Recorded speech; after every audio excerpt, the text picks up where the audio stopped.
We're live. This is Senate Appropriations, and we're continuing our work on the budget adjustment, and we're taking testimony from Department of Aging Independent Living.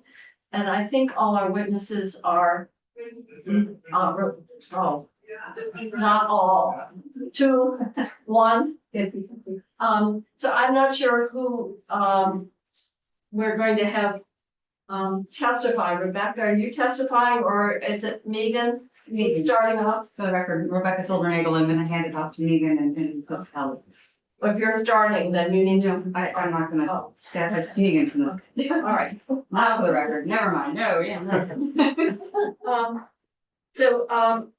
I guess Megan Tierney Ward, who is the interim commissioner, is going to go back in detail in terms of the Dale budget adjustment request.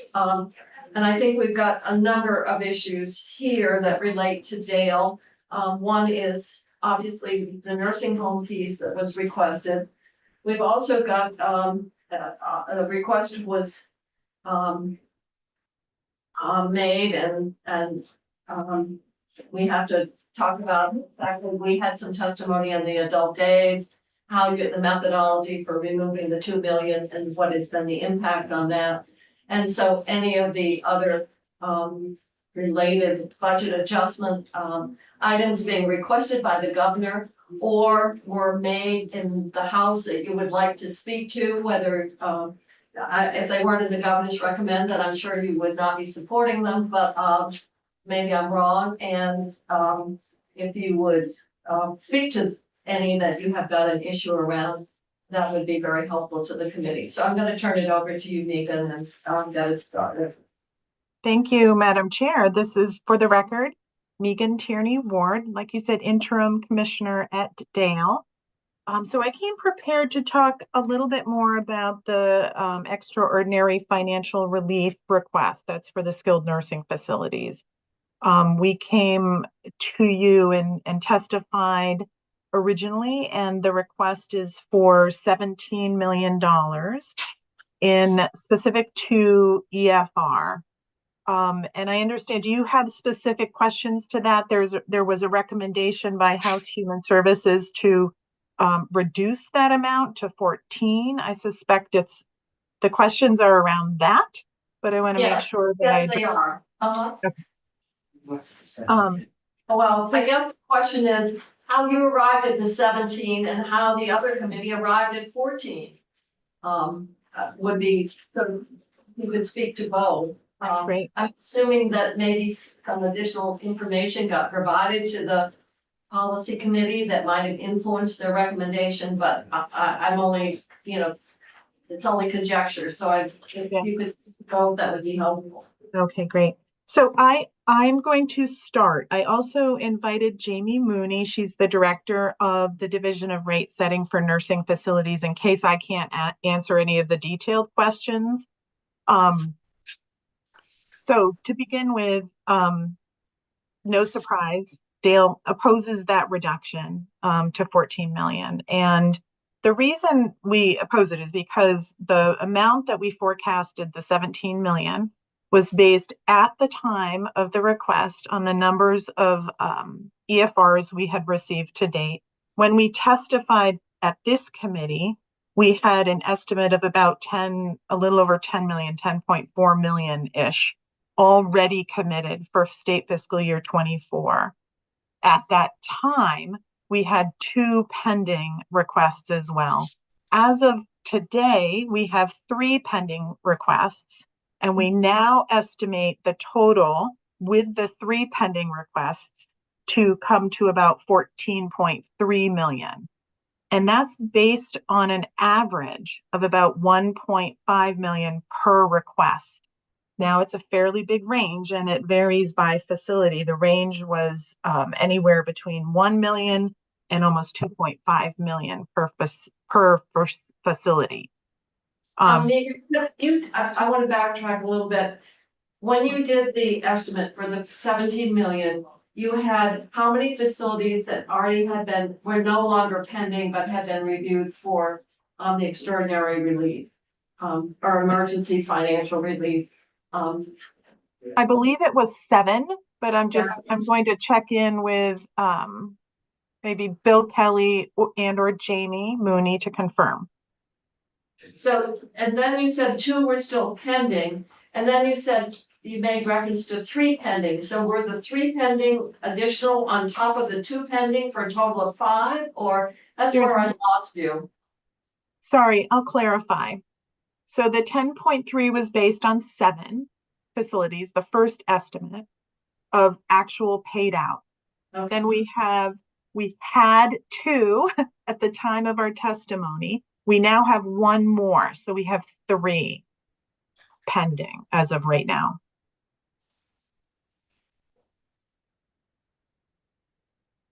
Okay. So 1.5. So it's a total of 10. And you said the average was about what did you say, million something? Yes, it's about 1.5 million per application. With those 3 pending, based on 1.5 average, we're estimating 14.3 million obligated right now. Well, that's not 17. No, but we're not through the year. So just based on the forecasting for the facilities that have applied already and what we need to be prepared to respond to before the end of the fiscal year, we have requested 17 million. So you're anticipate that you've got a 2.7 million. If we kept it at the 17, 14.3, do you think is obligated? That leaves about a 2.7 balance to get to the 17. Bill is shaking his head yes, that my math is right. So, Okay. so that means you're expecting only a couple more applications for the rest of the 5 months of the year? On top of the 3 pending. Yes, on top of the 3 pending? What's unusual, maybe not unusual, what's unique to EFRs is we don't always expect them. They're usually based on emergency situations. It's hard to predict. And at the time we made our original request, that was the amount we could forecast. But you're exactly right. Since having testified, even having 1 more come on, and it only leaves us about room for about 2 more for the rest of the fiscal year. So With the can you just remind me, that's out of how many licensed facilities? That's 36 licensed facilities.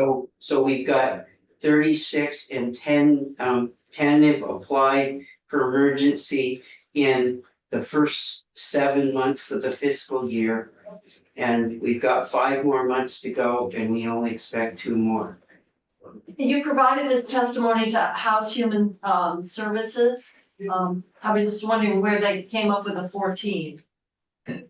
No, we did not provide testimony to House Human Services, Madam Chair, but there was some back and forth questions after our testimony, I think at House Appropriations, with some questions. And Bill, I don't know if you have any additional insight. I believe we shared roughly the same information. We may not have had that 3rd pending application at the time they were asking questions. Yeah, I really can't comment on where they came up with their $14 million estimate. I'll put you on the record, Bill. Yes, Bill Kelly, Finance Director for Department of Aging and Independent Living.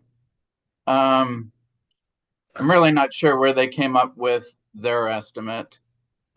What I can share with the committee is that last year, over 18 million in requests came in last year. So, this is very comparable to a year ago, the amount that we're asking for. And I'll also add. Did we have 18 million in requests? Did we pay out 18 million in FY 23 for FY 23? So it gets into accounting and cash basis. Some of those requests that we received last year were paid this year. So I'll just, we, in the last 2 years, there's been over 23 million of granted EFRs, which in my 20 years, it's unprecedented to be granting that type of money for emergency financial relief. It just shows the importance of the amount that we are requesting. Yeah, Senator Winston. Is this all internally within the nursing homes? We hear traveling nurses is the big nut. What's happening underneath that? Because we did date the base year, didn't we? I know we had some language about that in the big bill. Could you refresh our memory, or maybe that's something Ms. Mooney can speak to? Yes, Senator, I'm not sure about the base question. We did have a rebase last July of all nursing facilities, so their rates were reset based Okay. on 2021. Okay, I knew we did something with the base year because of inflation. It was so far off. Yes, and Senator Westman, you have a good question about kind of what's happening kind of underneath all of this. A recent report was submitted that speaks to some of this, which is you might recall the minimum occupancy. Yes, I read that report. You're recommending that it be lowered from the current 90. Yes. So you'll see that in our upcoming 25 budget, which was released, and there's a couple of other things as well around cost caps. So some nursing facilities, you're right, contract staffing is still a significant impact to the costs that are used to set rates. And many nursing homes in that rebase received compensation, or their base was set based on their 21 year. And if they had a lot of those costs in that year, it was captured. And not everybody, all nursing homes have a different pattern of how frequently they use traveling nurses, how much expense they put into that. But the rebase was based on that year window, the 21 window. So what's nice about the report is there's an appendix in the back of it that shows across the industry what part of the rate setting structure affects each facility differently. So you'll see, for example, that the minimum occupancy issue affects the majority of facilities down, across the board, has an impact on almost all facilities. And so we think that'll have an overall positive effect by changing that in the next fiscal year. And so all of those things are the things that contribute now to nursing facilities requesting extraordinary financial relief. So that occupancy rate, obviously inflation, operating costs, unrecognized costs, and contract nursing or medical, because some could be, occupational therapists, other health related, are the drivers for the request for this financial relief. Yes, and I would just pause. I do want to check in with Director Mooney to make sure I haven't missed anything that you've seen. So this is Jamie Mooney, Director of Rate Setting for Department of Vermont Health Access. I would say no, I don't think anything was missed. Right, the minimum occupancy, cost caps, unrecognized costs due to the rebase time frame, and the contract staffing, I think is everything. So you still believe that the requested 17 million is what you need realistically? Yes, Madam Chair. So can I ask? Yes, you may. So Ask another question.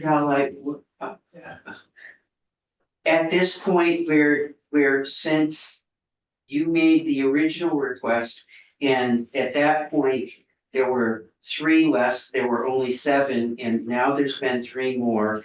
And No, there were 2 pending. 2 with 1 addition, I thought. Yeah, for a total of 3, but 2 were pending, I think, when the Yeah, house was working. well, 2 were And pending. 3 additional. What makes you think that there will only be 2 more? Optimism.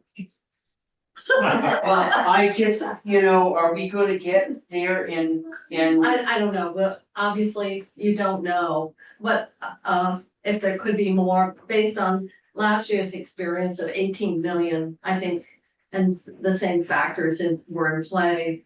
I guess that's probably a benchmark based on what Bill was. well, that's kind of my question. Is the 18, a benchmark? And last year, You know what? This is a budget adjustment. If we have to deal with it, the bill, we'll have to revisit, I guess. But what you're saying is you feel based on what you have for information, last year's experience, what you have pending, the 17 million is not, overly, generous in terms of what you think. It's a conservative estimate.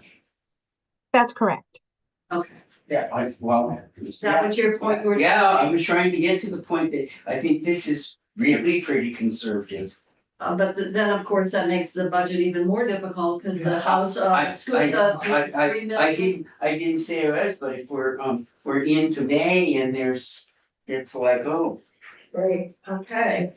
Well, on that happy note, you have a question? No. Okay, all right, so you've answered our questions that we had about that, and the rationale,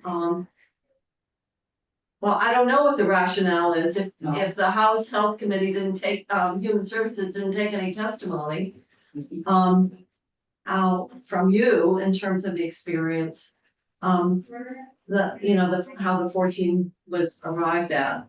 Okay, now, the House did add some other, requests.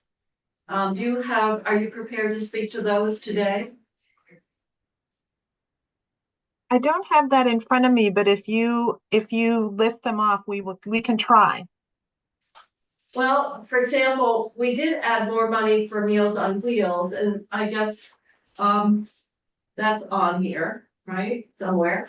Yep, right, number 3. Number 3, On this one. yeah, I've given away my list. Oh, no. We added 1 million. All right, so they added 1 million, and this is all one-time money. So This is such care. can you speak to us in terms of, what you have for data relative to, because we increased the appropriation last year.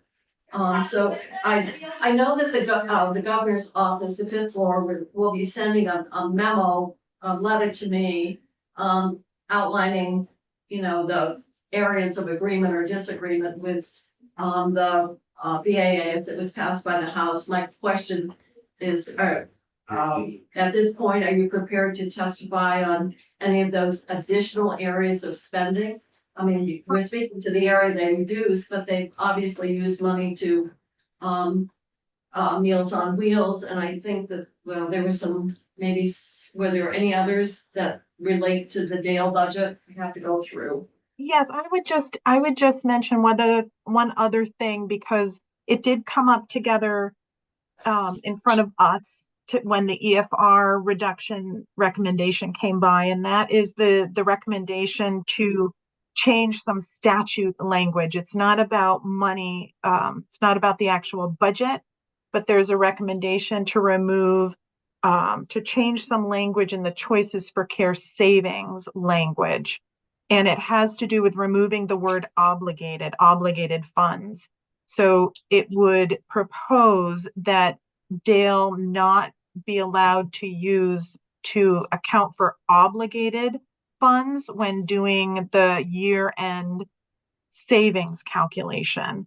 And that is something we would also oppose, because it would limit our ability to obligate funds to covered services under choices for care. And it could potentially limit us to fully using the funds we've already reinvested in a previous year that still needed to be obligated for that reinvestment. And Bill may be able to elaborate on that, but it would hinder us by removing that the term obligated out of that. I don't know, so that was done by the House to remove that language? House Human Services, yes. Obligated means it's obligated and therefore you would, so it's not free to use for something else unless you go back to the entity that is slated to get the money and say, you're out of luck. I mean, you can't spend it twice. At least that's what we're learning here. So the concern is that if you wanna, I don't understand, how you could not adjust for obligated in determining savings, but maybe I'm wrong. I'm sure somebody will let me know. Your concern is, to remove that, then really overstates the savings and what you have for reinvestment. By removing that, yes, it hinders our ability to be able to, like you said, obligate or pay for those things that are already a covered service within the program, and those things we've invested that are already covered under statute. Bill, did I miss anything? No, uh, I'm only guessing here that I'm wondering if they're playing with the savings language due to the fact of the emergencies that are occurring in the EFRs. And I'm having trouble putting together why they would change the language in that regard. So it's a bit of a guesswork on my end. But when it comes to emergency financial relief, we ask for that in BAA, and we keep up with the amount that we spend related to our ask in EFRs. So, in the last couple of years, BAA, we've asked for over 20, approximately the same amount of EFRs that we've granted. We've asked for that additional money in BAA. So we're not funding nursing home EFR at the expense of reinvestment. If that's the concern and what's behind the change in language, I just want to state that for the record. And we're having some discussion about what we do in the BAA and the policy changes and the implications of whether we do these kinds of modifications mid-year as opposed to when we do the big bill. Did you testify to this?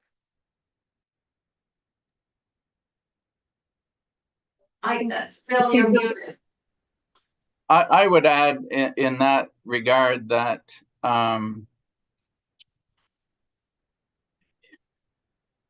we're in this environment with EFRs for nursing homes. It's an unprecedented time, right?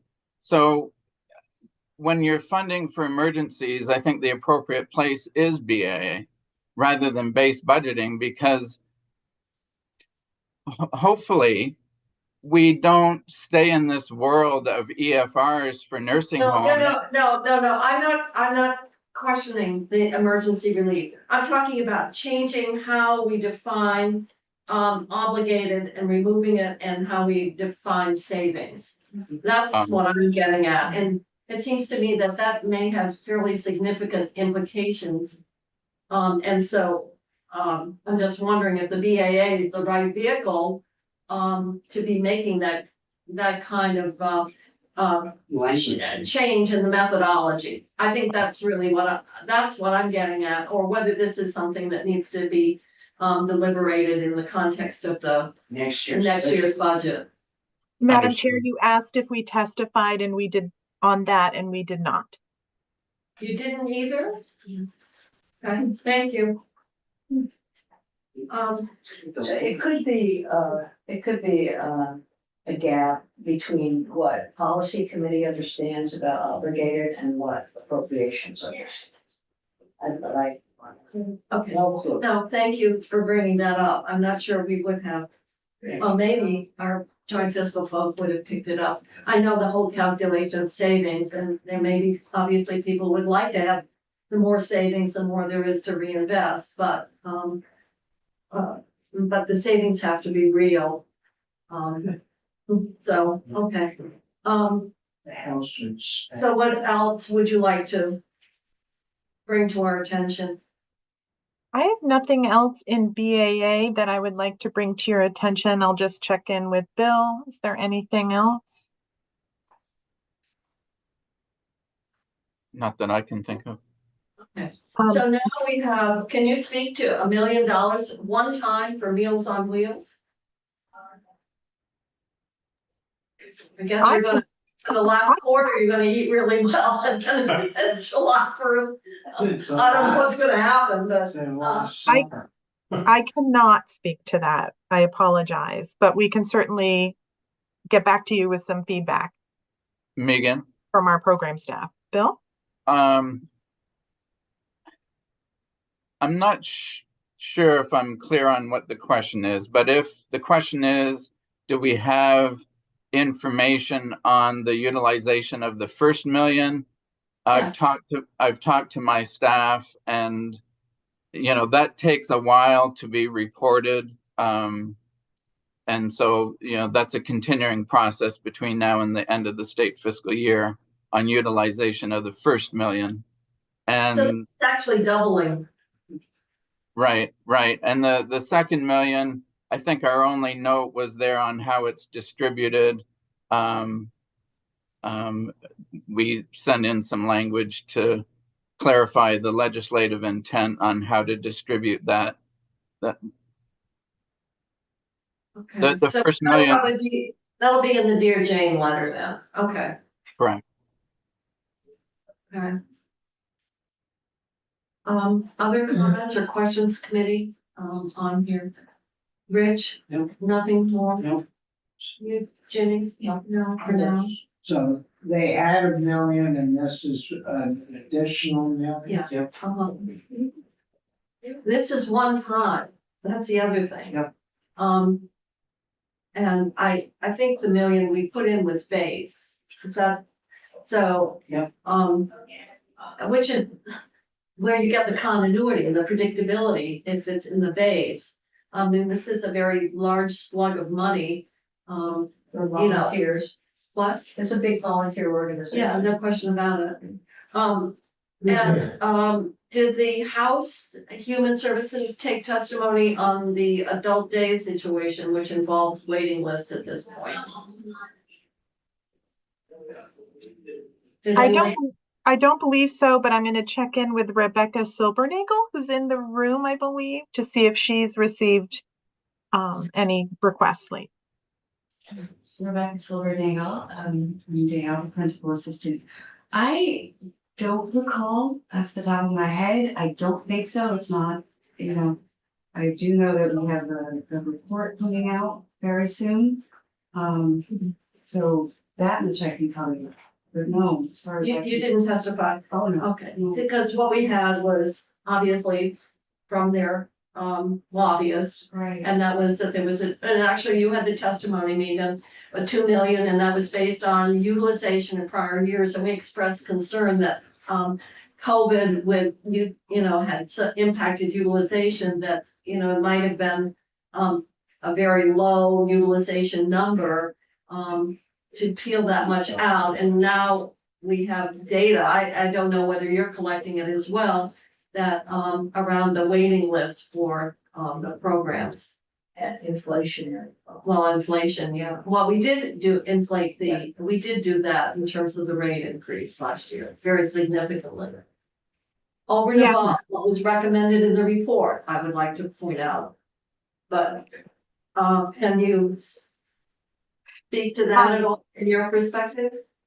So you're right. Last year we implemented a rate increase above kind of the recommended rate review assessment amount. And not long before coming to you today, I checked in with our program, and the waiting lists, we had seen that the industry reported about 25 people, and we did not have that data. We had heard from one provider that had 3 people. So it doesn't mean that it's not accurate, but it hasn't made it to us. So that makes it hard to speak to.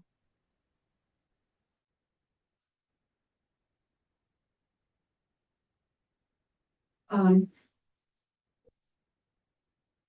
and some areas, actually, the programs were shut down.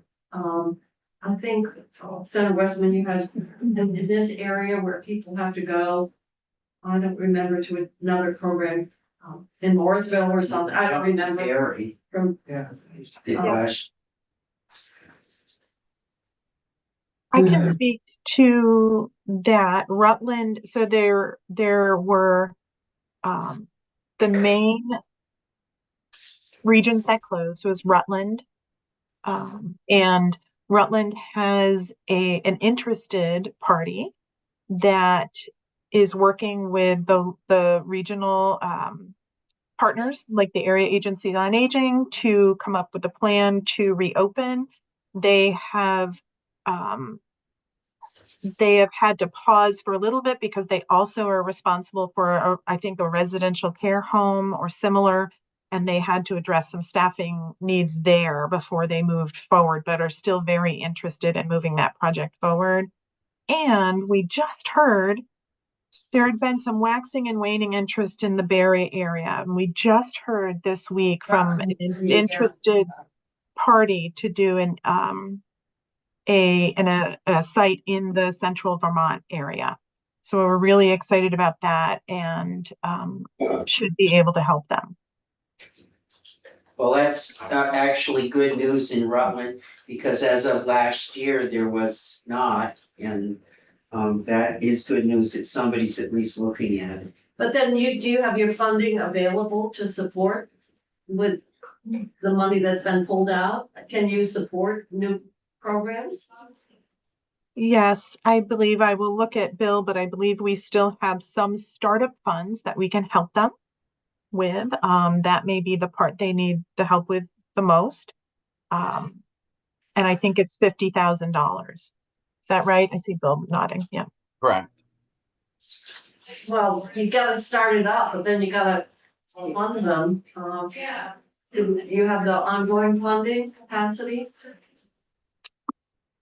Well, Adult Day receives several funding sources, not just moderate needs. Yes, that is a limited pot of money. That's how it was designed. But a lot of adult days serve Medicaid day health and choices for care.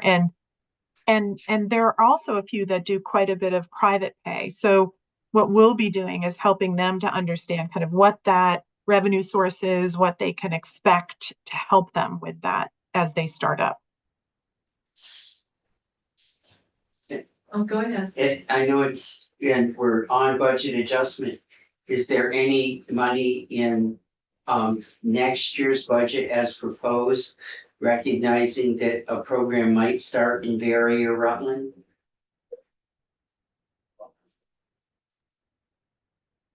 No, there's no targeted additional funds for that. As a function of the budget, though, which I'm still learning, I don't know if the 50,000 will still be available if they don't use it by the end of this fiscal year, and if not, if they can, that would still be available. Well, that's for the startup, but if ongoing they got going, there's not. Okay, thank you. So really, the issue is the the characteristics of the individuals being served. Those that are straight Medicaid, those that are coming in under moderate needs group, and then private pay. Yes. Do private insurance, I don't know if long-term care insurance might pay. Otherwise, you're just paying out of the family might be paying out of pocket. Other questions? Many? Oh. All right, so, well, this is depressing. Thank you. Sorry.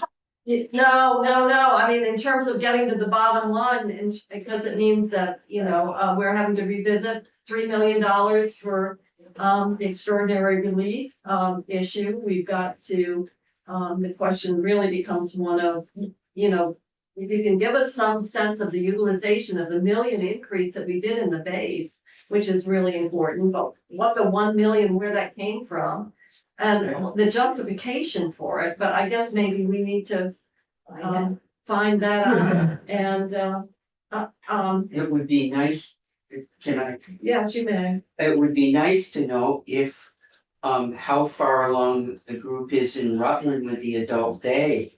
Because if there was any chance before the end of the year that they were gonna come online, one would hope that we would make room for them. Or Barry. Rutland sounded more promising at this point, but for, if somebody wanted to open in Barry, I think we'd wanna make a Well, comment. we must have done that. We must have agreed with that $2 million utilization adjustment. I think we're so focused on the rate increase. I don't know. I don't remember having a lot of discussion around, that, utilization. But once you increase the rate, then you get improved utilization. Well, that's probably Yeah, true. That's too. that's one of them. You think that's it? I- It's hard to isolate which, No, you it's can't like have- sitting on a which comes cactus. first, right? Yeah, figure out what thorn got you the most. Okay, thank you very much. If we need more information, obviously we'll be following up and appreciate your, being here today. Anything else we haven't covered? Rebecca, anything you want to add? I will tell you that the adult day report I just need to hit the send button. It's here. Oh, good. Okay, well, that might help. Any other comments?